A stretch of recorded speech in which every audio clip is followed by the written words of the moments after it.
Università, oggi test d'ingresso di medicina a Padova con quasi 4.000 ragazzi da tutto il Veneto. In fiera, ingressi scaglionati, distanziamenti e mascherine, polemiche della rete studenti per il costo dei test d'ingresso salito a 100 euro. Tra gli studenti presenti al test di medicina non pochi quelli che hanno deciso questa strada dopo lo scoppio della pandemia. Il rettore apre il cuore a vedere tanti ragazzi. Alla sanità veneta mancano ancora 1.300 medici, il conto aggiornato oggi dal governatore Luca Zaia che ha lanciato un appello ai giovani perché prendano in considerazione le professioni sanitarie. Focolai nelle aziende, nella Marca un nuovo contagio all'Electrolux di Susegana, 30 i lavoratori in quarantena, la preoccupazione dei lavoratori. A Vicenza oggi il ministro per la famiglia Bonetti ricorda la svolta dell'assegno unico che dovrebbe partire a gennaio, uno strumento, dice, chiave per tanti nuclei familiari. Primo giorno ufficiale della mostra del cinema dopo la cerimonia di ieri sera, tra i protagonisti il regista Pedro Almodóvar, un sogno, dice, essere qui. Ha compiuto 100 anni Adele Fava Biasi che per generazioni di trevigiani è stata la signora preside, oggi la festa.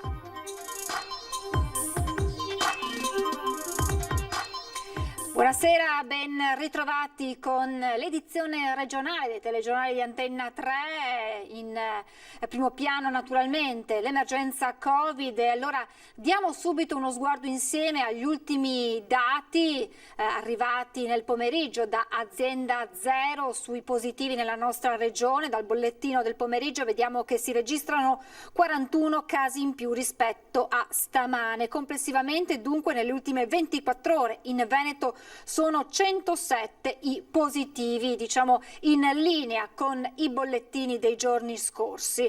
Emerge il dato di Verona che registra un incremento considerevole di casi, 30 casi in più nelle ultime 24 ore e sempre nelle ultime 24 ore si registrano anche 2 decessi in tutta la regione.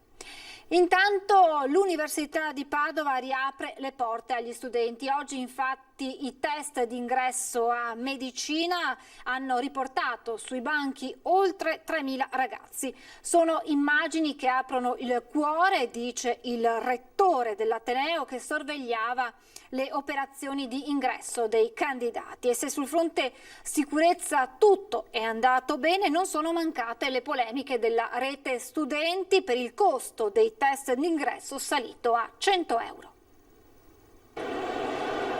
3.382 ragazzi arrivano da tutto il Veneto e da fuori regione per tentare il test di ammissione per il corso di laurea di medicina. L'Università di Padova ha il primo banco di prova di questo anno accademico all'insegna dell'emergenza sanitaria. Gli accessi scaglionati dei candidati sono un test anche per l'Ateneo che da ottobre riprenderà circa l'80% dei corsi in presenza. È un anticipo di quello che sarà quest'anno accademico. Abbiamo lavorato moltissimo perché gli studenti tornino, ma tornino in sicurezza e questo richiede impegno perché dobbiamo spaziare i banchi o utilizzare le aule in maniera ridotta e dobbiamo avere dei flussi che garantiscano che negli spazi universitari, nell'accesso all'università, si mantengano quelle condizioni di sicurezza che sono indispensabili. Ingressi scaglionati ogni 20 minuti su 2 file da 2 entrate diverse del padiglione 8 della Fiera di Padova. Mascherina, gel per igienizzare le mani, la protezione civile che gestisce la fila e il distanziamento, volontari che accompagnano i candidati ai posti. Sono 100 per ogni settore. Buongiorno a tutti. Prego i candidati di restare seduti. Le postazioni sono state collocate a distanza di 1 metro l'una dall'altra al servizio di nursery per le candidate donne che necessitavano di allattare o assistere i figli prima della prova. Sono stati molto organizzati, sono rimasta colpita. No, i tempi d'attesa sono parecchio lunghi perché rispetto dall'orario d'arrivo che ci avevano dato per la chiamata, che il mio in particolare era 9:40, fino all'inizio del test, che sono le 12, c'è tanto da attendere. Avevo già in mente di farla, quindi non ha influenzato la mia decisione oggi di essere qua, il Covid. C'è anche chi ha maturato la scelta di medicina durante il lockdown. Medicina è una scelta che ho preso perché mi piacerebbe aiutare la gente, quindi sicuramente ora che vedo che c'è ancora più bisogno ho detto se non adesso quando praticamente. Complice l'emergenza sanitaria, quest'anno sono aumentati del 10% gli iscritti ai test d'ingresso a medicina. A Padova negli ultimi anni il numero programmato di posti è salito da 300 a 460. Questo ci permette da una parte di rispondere alle necessità di formazione, ma dall'altra di garantire a loro quella qualità di formazione che abbiamo sempre dato. E alla sanità veneta mancano ancora 1.300 medici e questo il conto aggiornato oggi dal governatore Luca Zaia, che ha lanciato un appello proprio ai giovani perché prendano in considerazione le professioni sanitarie. Zaia è poi tornato sulle questioni calde del coronavirus, dai focolai aziendali al cosiddetto negazionismo. Alla sanità veneta ne mancano 1.300, in Italia ne mancano 56.000, è stata sbagliata tutta la programmazione, oggi abbiamo come risultato che molte professionalità mediche non ci sono e quindi abbiamo difficoltà in molti reparti. Parte da questo dato Luca Zaia per dire che alla sanità veneta mancano ancora medici nonostante l'emergenza Covid abbia favorito nuove assunzioni, da qui l'appello ai giovani all'inizio dell'anno scolastico. Io dico andate, se vi piace, se riterrete opportuno fare medicina andateci perché non sarete di certo disoccupati. E se si parla di sanità è inevitabile guardare all'evoluzione del contagio che per Zaia è comunque sotto controllo se si considera la percentuale crescente di asintomatici. In generale penso che non bisogna abbassare la guardia senza allarmismi perché il 94% dei positivi non sono sintomatici, perché questo è il dato di fatto. E in questo contesto si muove il dibattito ormai infinito sulla mascherina in classe. Noi abbiamo assistito a qualcosa di raccapricciante visto e considerato che sulla partita della scuola ancora a tutt'oggi non si è ben capito se la mascherina ci vuole o non ci vuole. Noi siamo dalla parte di quelli che dicono che ai bimbi non va messa la mascherina. L'altro fronte sono i cluster aziendali attualmente concentrati soprattutto nel Trevigiano. Che qualcosa in questi casi non abbia funzionato lo dice lo stesso governatore. Il fatto che ci siano cluster aziendali è la dimostrazione che magari non ci sono state protezioni, non lo dico a livello aziendale, magari non ci sono state attenzioni nella vita privata. Certo è che se uno porta la mascherina, lo dico sempre, i nostri medici, 11.000 medici degli ospedali del Veneto che hanno lavorato col virus, con il virus vivo, cattivo, sono infettati per l'1,8%. Insomma, la questione è matematica, mentre c'è poco di matematico nel cosiddetto negazionismo. A differenza di tutti gli altri cittadini che possono dire quello che pensano, possono dire che il virus non esiste, che il virus esiste, io no. Io ho l'obbligo di applicare la legge che mi dice che se un cittadino si ammala per colpa mia, perché non ho applicato la legge, sono io responsabile. Della serie, se tu vuoi dire la tua lo puoi dire in tribuna sugli spalti del campo da calcio. Se sei a bordo campo sai che si gioca in 11 e si gioca con delle regole. A preoccupare dunque ora sono i focolai nelle aziende. Dopo il caso del gruppo Veronesi di Vazzola rimane alta l'attenzione anche all'Electrolux di Susegana con un nuovo caso. Complessivamente qui sono 30 i lavoratori in quarantena.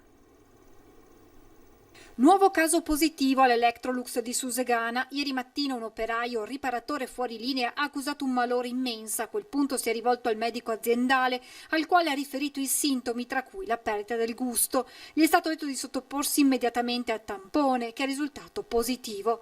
Rispetto al precedente caso di una lavoratrice contagiata e legata al focolaio della Trevalli di Vazzola, stavolta questa nuova positività preoccupa molto. È il fatto che non è riconducibile, il lavoratore non riesce a ricondurlo a nessuna, certezza di dove possa averlo preso, che non ha né ragioni per le ferie fatte che non ha fatto, né per i comportamenti diversi, nel senso che è un padre che dice io casa, lavoro, spesa. L'azienda ha immediatamente attuato i protocolli, invitando una decina di lavoratori venuti in contatto con l'operaio a sottoporsi a tampone e in quarantena in attesa dell'esito.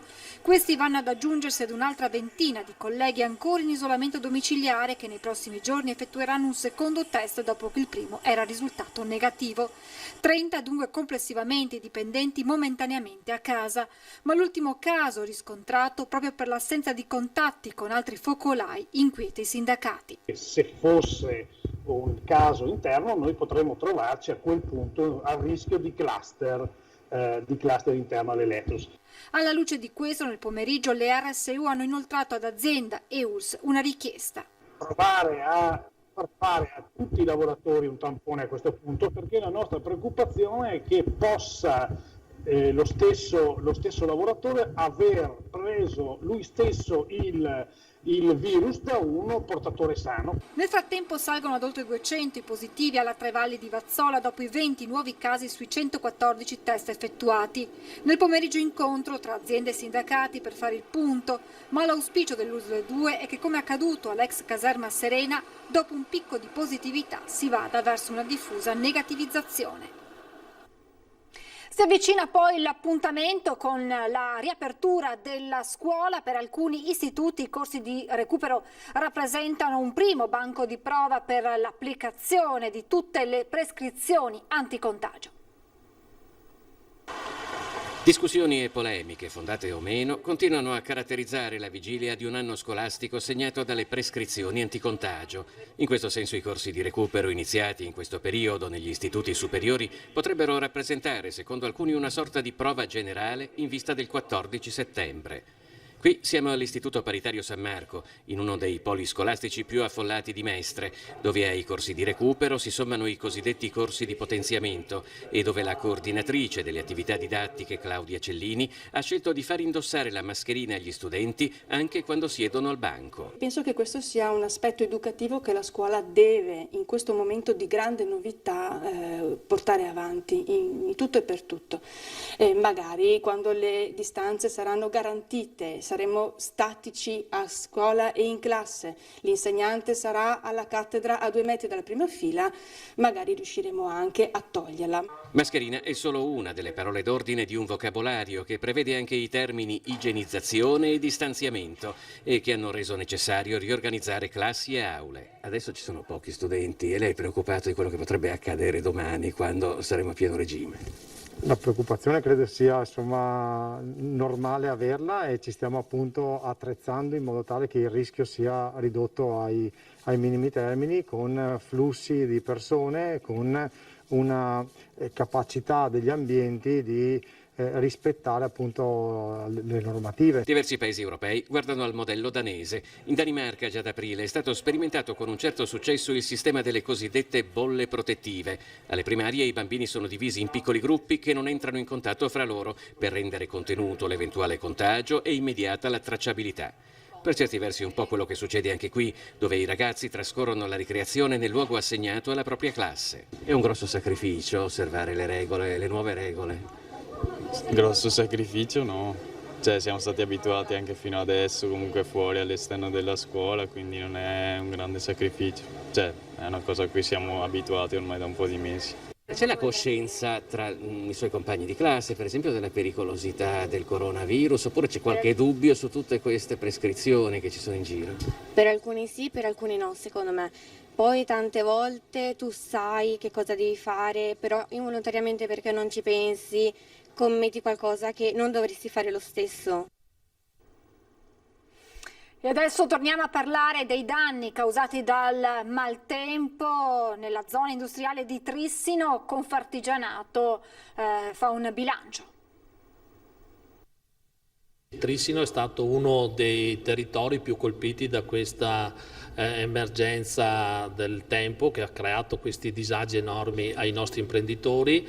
Le aziende interessate sono una quarantina e con danni molto rilevanti. Soprattutto che cosa? Tetti? I tetti, le impermeabilizzazioni, le vetrate, i portoni e l'inzuppamento da parte delle murature di tutta l'acqua che è caduta in questi giorni. L'economia anche di queste valli era nella difficile fase di ripresa dopo il lockdown. Molte le aziende avevano appena messo a punto le proprie strategie per reagire alla crisi. La violenza del maltempo ha fatto crollare muri, ma non le speranze. È una cosa commovente vedere gli imprenditori che subito dopo il disastro erano già là che lavoravano, e soprattutto i collaboratori dipendenti che spontaneamente andavano nelle aziende per aiutare il titolare a ripulire e mettere a posto la propria azienda per garantire il posto di lavoro per il lunedì mattina. Questa è una cosa veramente che dà proprio il marchio degli imprenditori veneti, chi siamo. Ed ecco una di queste aziende dal tetto scoperchiato che si occupa di lavorazioni meccaniche.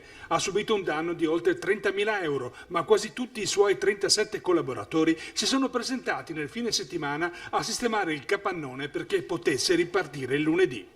Qualcuno ha detto, secondo me giustamente, e dopo 2 giorni ha detto adesso cosa gli facciamo vedere alla Protezione Civile, quando già domenica il Comune stesso ha fatto passare, diciamo, i mezzi per ripristinare anche la parte stradale all'esterno delle aziende. Quindi la difficoltà è quasi spiegare che dopo 2 giorni si è tornati alla normalità, però le foto parlano, voglio dire, se non sapevamo cosa fargli vedere parlano le foto. Dopodiché la liquidità è quella che serve immediatamente. E oggi a Vicenza è arrivato il ministro per le pari opportunità e la famiglia, Elena Bonetti, che ha parlato anche dell'assegno unico che dovrebbe entrare in vigore a partire dal prossimo gennaio. L'assegno unico universale per tutti i bambini vuol dire per tutte le famiglie, per tutte le categorie di lavoratori, per i tanti lavoratori, gli imprenditori, le partite IVA, i liberi professionisti che oggi sono esclusi da queste misure di sostegno alla genitorialità. Investimento in educazione, la rete educativa della Regione Veneto è una rete ricca anche di esperienze nel mondo del terzo settore, dell'associazionismo, le scuole paritarie che rappresentano davvero una ricchezza virtuosa in questa regione. Sostenere l'educazione significa sostenere una comunità educante fatta anche del protagonismo di questi soggetti. Il protagonismo dei giovani, formazione, innovazione, tecnologia. Le nostre università sono importanti, le università del Veneto sono realtà straordinarie. Solo in un concerto tra il governo nazionale e quella necessaria autonomia che le regioni devono avere, ma che deve essere esercizio di responsabilità importante per i territori, ecco, solo attraverso questa sinergia possiamo davvero far ripartire l'Italia anche dopo questo momento di difficoltà, perché abbiamo una grande opportunità che ci viene offerta, ma nello stesso tempo una grande responsabilità. Io credo che il Paese oggi abbia bisogno di riconciliarsi, di riconciliare le parti, perché solo ricomponendo e creando alleanze si può davvero offrire quello che dobbiamo offrire, cioè un servizio ai cittadini. Vi ricordo che l'assegno unico universale è stato votato all'unanimità dalla Camera dei Deputati. Penso che sul tema delle scuole non dobbiamo fare uno scontro ideologico, siamo in campagna elettorale, è vero, ma impegniamoci tutti a non fare di questo percorso di riapertura delle scuole un terreno di scontro o una battaglia ideologica. Nel caso di una quarantena di una classe dovuta ad un caso positivo, i genitori non sarebbero in quarantena, ma devono avere il diritto di poter rimanere a casa a custodire i loro figli, e su questo mi sono impegnata, il governo è impegnato a dare le risposte. Per questa parte stiamo lavorando per scrivere le norme che riattivino i congedi parentali che già in tempo Covid avevamo attivato e il diritto allo smart working in modo straordinario per rispondere a questa esigenza puntuale. È il momento di fermarci per qualche istante di pubblicità, tra poco.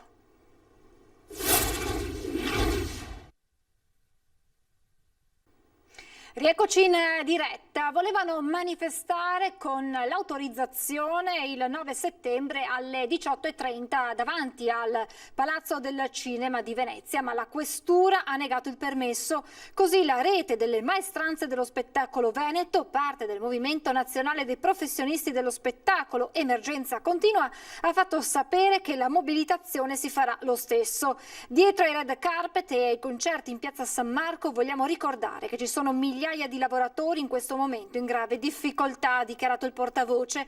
Abbiamo manifestato davanti all'INPS in regione, continua, e proprio quest'ultimo aveva assicurato l'erogazione di un ulteriore bonus da 1.000 euro per gli addetti allo spettacolo attraverso un accordo con le INPS locali. Da Ferragosto però i soldi attesi non sono arrivati. E allora veniamo alla 77esima edizione della Mostra del Cinema al Lido di Venezia. La mostra della ripartenza sfodera subito due dei suoi assi, Pedro Almodóvar e Tilda Swinton, protagonisti al Lido della giornata del festival. Due leoni d'oro alla carriera raccontano nei loro film le illusioni, primi due film in concorso, e domani il primo italiano in concorso, Padre Nostro di Claudio Noce. Il mio sogno più grande in questo momento è essere qui con voi a parlare a Venezia e aver lavorato con Tilda Swinton per questo film. Come dare torto al grande maestro Pedro Almodóvar, leone d'oro alla carriera per la regia nel 2019, che ripensando al Covid e al rischio di qualche mese fa risponde così.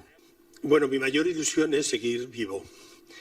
Quello che mi illude di più è che vivo. La mia seconda è che vivo facendo cinema. La mia terza è essere qui a Venezia parlando con tutti voi. Assieme alla mia principale illusione, cioè l'essere vivo, c'è quella di lavorare con Tilda. È un privilegio. Es estar vivo y trabajando con Tilda Swinton. Due leoni d'oro alla carriera insieme alla mostra, il Festival della Ripartenza ha fretta e, a lungo atteso, ora che è iniziato, non vuole perdere tempo. Così subito due leoni alla partenza con Tilda Swinton, premiata proprio nella serata inaugurale del festival. Nel film dei Human Boys, Tilda Swinton è una bambola e parlano le illusioni. Lei dice di amare il cinema proprio perché è illusione. I suppose the illusion that I battle with is the illusion. Suppongo che l'illusione sia quella della comunicazione, che è possibile che sia interconnessa. Sono molto interessata al fatto delle interconnessioni non solo nella vita ma anche nell'arte. Questo è ciò che fa sì che io sia così devota all'arte e in particolare al cinema, perché il cinema dà il là all'interconnessione. Possiamo comprenderci l'uno con l'altro, proviamoci davvero a metterci nei panni dell'altro. Oggi i primi due film del concorso principale, domani il primo titolo italiano in gara a Venezia 77. Ha compiuto 100 anni Adele Fava Biasi, che per generazioni di trevigiani è stata la signora preside. Oggi la festa. L'ironia è il pizzico di sale che nella vita i vari avvenimenti insaporisce. E l'ironia è stata e fa parte ancora della vita di Adele Fava, per tutti la signora preside. E da oggi più che mai, visto che ha tagliato la torta, la soglia dei 100 anni. Nata ad Oderzo il 3 settembre del 1920, ha studiato a Milano, al Beccaria e poi alla Cattolica. Insegnante di italiano e latino, è stata tra le prime presidi donna della Marca. Legge senza occhiali, ma soprattutto ha la chiara visione del mondo dall'alto del suo secolo di vita. E a chi, magari in maniera un po' scontata, le domanda qual è l'elisir, lei da brava maestra bacchetta un po' il cronista e ribatte. E invece la domanda più intelligente è come si vive. E si vive con pazienza e intelligenza. Con la signora Adele, più che del passato, parlare del presente e del futuro è quasi seguire una lezione ovviamente di vita. Come per i presidi di oggi, alle prese con il Covid e le incertezze ministeriali. So com'è la faccenda ora, ma se devo lavorare secondo quello che mi viene offerto e cercherò di fare del mio meglio. Da educatrice ha cresciuto generazioni di trevigiani oggi nei punti cardine della società e oggi come ieri ha un insegnamento anche per questa generazione. Io ho insegnato ai miei alunni soprattutto il rispetto, perché il rispetto è alla base del vivere sociale. Ed infine in una frase la lezione per tutti noi, da chi guarda la vita dall'alto dei 100 anni. Mi viene in mente Cicerone, che ha fatto un'orazione a favore di Ligario, che era un nemico,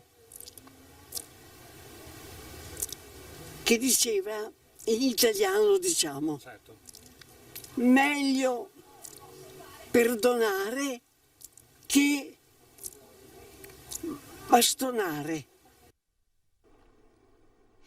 E allora tanti auguri alla signora preside anche da parte nostra. È tutto per questa edizione, vi lascio come sempre alle previsioni del tempo. Grazie per essere stati con noi, buona serata.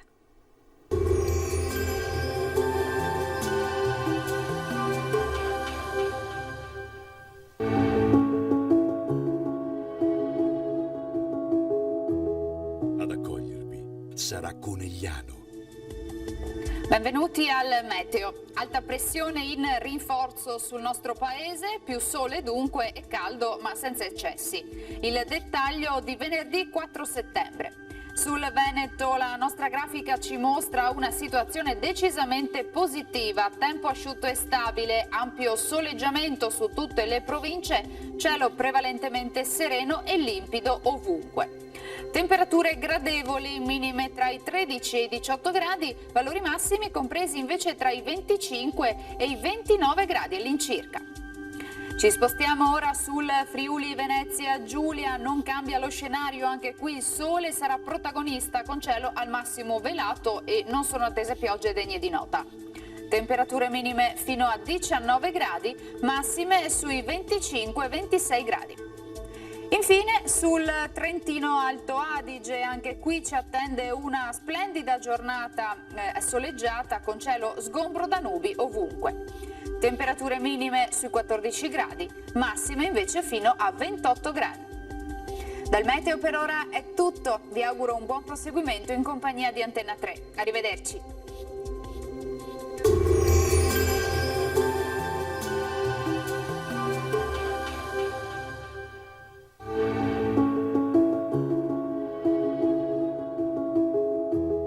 Ad accogliervi sarà Conegliano.